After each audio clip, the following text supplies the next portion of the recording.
Hello and welcome to the Tuesday, September 30th, 2025 edition of the SANS Internet Storm Center's Stormcast. My name is Johannes Ulrich, recording today from Jacksonville, Florida. And this episode is brought to you by the SANS.edu Master's Degree Program in Information Security Engineering. Today we got a little bit of surprise update from Apple for iOS, iPadOS, and macOS 26. Now, it's not a surprise that there is an update shortly after there is a major update like this, because that usually fixes some of the bugs and such that came out after the product was sort of released to the masses.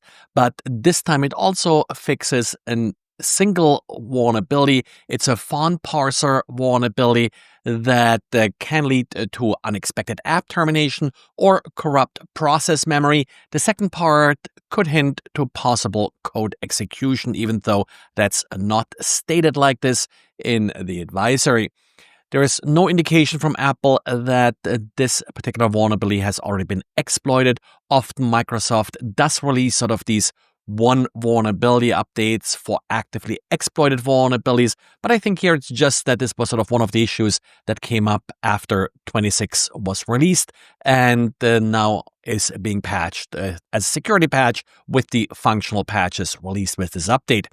They also released it for a couple older versions of macOS, as well as for the last version before 26 for iOS and iPadOS. Doesn't affect tvOS, doesn't affect watchOS, so the updates released today for those operating systems are just functional.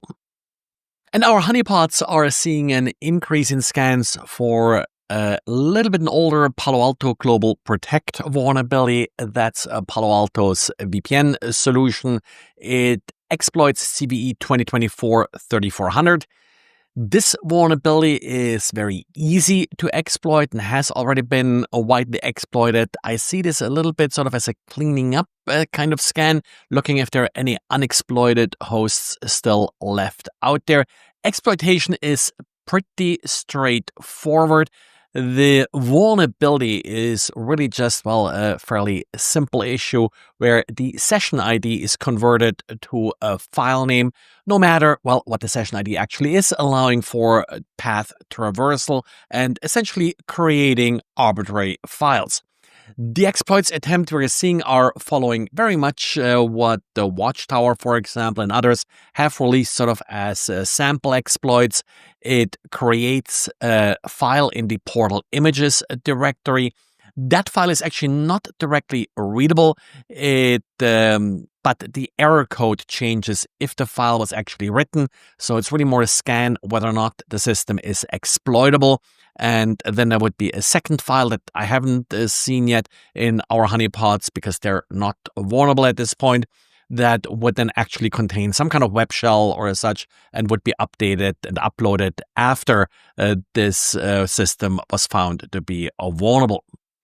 And Check Point released a report with some of the recent malware that they have seen from what they're calling Charming Kitten, which is commonly thought to be associated with Iran.